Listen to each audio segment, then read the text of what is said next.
اور واقعی بات ایسی ہے، تھوڑا سا کچھ کاروبار اوپر نیچے ادھر ادھر ہو جائے بس شکوے شروع کر دیتے ہیں۔ مخلوق کو نہ بتائیں، خالق کے سامنے عرض کریں، 2 رکعت نفل پڑھا کریں۔ اس لیے حدیث پاک میں آتا ہے کہ نبی اصلاۃ اسلام کے کو جب کوئی مہم پیش آ جاتی تھی، خود بھی اور اہل خانہ کو بھی نماز کا اہتمام کرنے کا، یعنی صلاۃ الحاجت پڑھنے کا حکم دیا کرتے تھے۔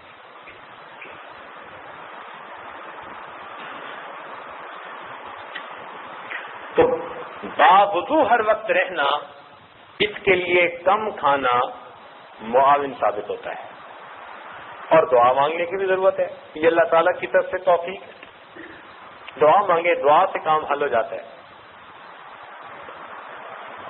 ہمارے حضرت مرشد عالم رحمۃ اللہ علیہ، ان کی صحت ایسی تھی سبحان اللہ کہ بہت کم ایسی دیکھنے میں آئی۔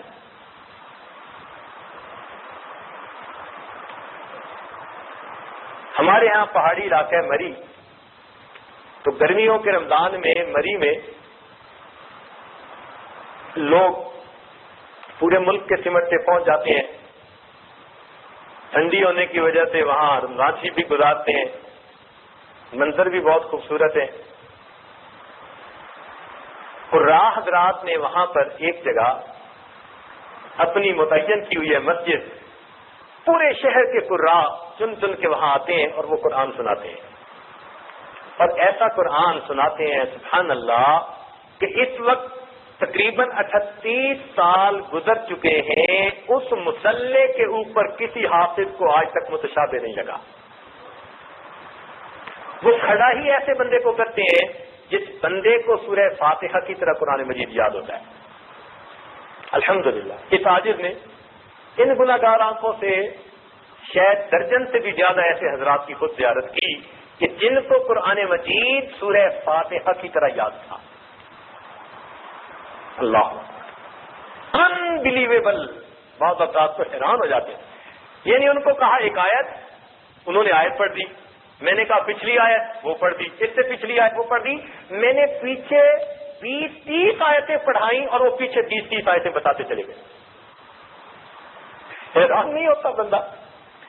یعنی ایک آیت حافظ کو بتاؤ نا تو وہ آگے تو پڑھ دے گا، پیچھے پڑھنا یا پیچھے کی آیت کون سی ہے یہ بتانا مشکل ہوتا ہے، اور ایک آیت بتا بھی لے گا تو اس سے پیچھے کی بتانا اور مشکل۔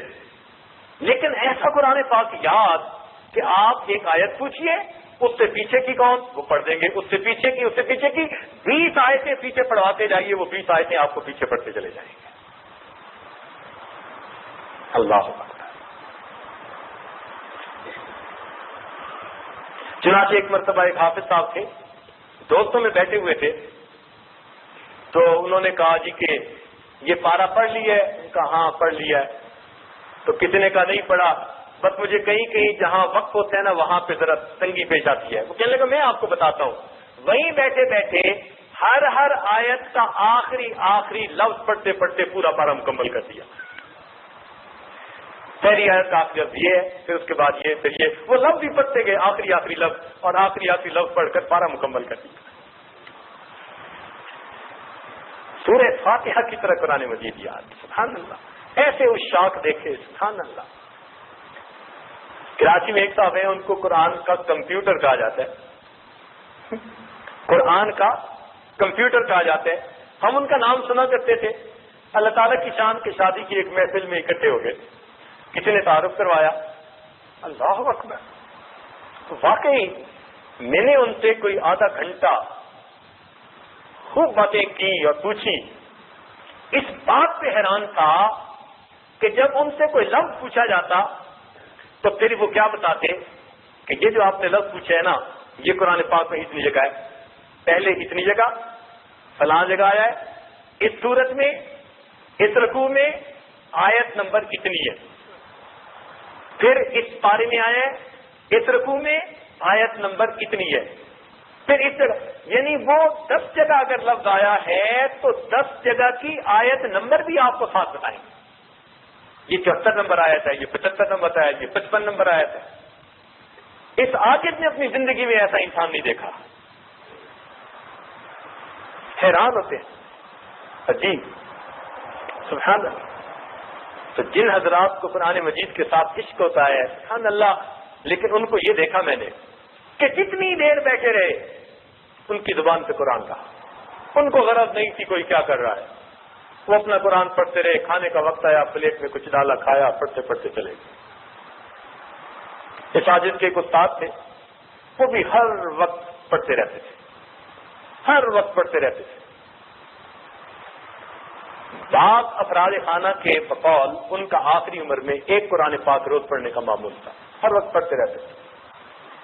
کسی نے بات پوچھی تو جواب دے دیا، پھر پڑھنا شروع کر دیا، مزہ ہی ایسا آیا ان کو، سبحان اللہ۔ تو وہاں پر ایسے حضرات ہوتے ہیں۔ اب حضرت مرشد عالم رحمۃ اللہ علیہ وہاں تھے، رمضان مبارک کا جو ہے دن ہے، مغرب کا کھانا کھا کر حضرت نے وضو کیا۔ 90 سال کی عمر ہو چکی تھی اس وقت، اور 90 سال کی عمر میں سارے دانت اوریجنل تھے، 90 سال کی عمر میں سارے دانت اوریجنل تھے۔ ایک مرتبہ میں نے ایک نرم روٹی نکال کے دی، میں نے کہا حضرت آپ یہ کھائیے، تو فرمان لگے مجھے سخت کیوں نہیں دیتے، میرے دانتوں کو کیا ہے؟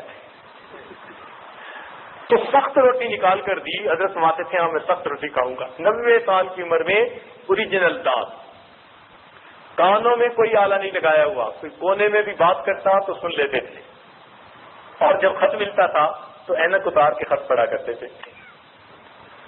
یعنی قریب کی نظر ٹھیک تھی، دور کی نظر جو عمر کے ساتھ ساتھ ایج فیکٹر کی وجہ سے کم ہو جاتی ہے تو دور کے لیے اینک لگاتے تھے اور قریب کی نظر بالکل تھی۔ اللہ تعالیٰ نے ایسی صحت دی۔ تو مغرب کا کھانا کھا کے وضو کیا، مسجد میں آ گئے، عشاء پڑھی، تراویح پڑھ لی، تراویح کے بعد قرآن حفاظ نے سنانا شروع کر دیا، سنتے سنتے حتیٰ کہ سحری کا وقت ہو گیا۔ عرض کیا کہ حضرت اب آپ ہوٹل تشریف لے چلیے، تو میں نہیں، یہی لوگ سحری کر رہے ہیں، میں یہی کروں گا سب کے ساتھ۔ وہی کھانا تناول فرمایا۔ کھانا کھانے کے بعد تو صحت مند بندے کو بھی وضو کرنے کی ضرورت پڑتی ہے، تو پھر عرض کیا کہ حضرت اب وضو کے لیے تشریف لے چلیں۔ فرمایا میرا وضو کوئی کچا دھاگا ہے، شوگر کی بیماری ہے، اور مغرب کے بعد وضو کر کے ساری رات جاگ کر پھر سحری کھائی، اور سحری کھانے کے بعد کہا کہ حضرت وضو کی تجدید کر لیں، کہنے لگے میرے وضو کوئی کچا دھاگا ہے۔ خاموش ہو گئے ڈر کے مارے، تو ویسے ہی بزدل تھے، ڈرتے تھے۔ تو فجر کی نماز پڑھی، فجر کے بعد حضرت کا درس ہوا کرتا تھا روز، الا نافع، کچھ ہو جائے۔ حضرت نے سب کو رات کو بٹھایا، فرمایا ساری رات تم نے سنایا، اب میں تمہیں قرآن سناتا ہوں۔ ماشاءاللہ، پھر درس قرآن عجیب دیا، پھر درس قرآن اشراق تک۔ اشراق کی نماز پڑھ کر جب آئے تو اس وقت اپنے کمرے میں آ کر وضو کی تجدید کی، مغرب کا وضو کر کے، رات گزار کے، کھانا کھا کے، اشراق کے بعد پھر آ کر وضو کی تجدید کرتے ہیں، حالانکہ شوگر کی بھی بیماری ہے۔ معلوم ہوا ذالک فضل اللہ یؤتیہ من یشاء واللہ ذو الفضل العظیم۔ تو یہ باوضو رہنا یہ اللہ کا فضل ہوتا ہے۔ آپ دعا کریں گے اللہ تعالیٰ آسان کر دیں، بار بار دعا کیجیے، ظہر کا صلاۃ الحاجت پڑھ کے دعا کیجیے، فرض نمازوں کے بعد دعا کیجیے، اللہ تعالیٰ آسان کر دیں، پکی بات ہے۔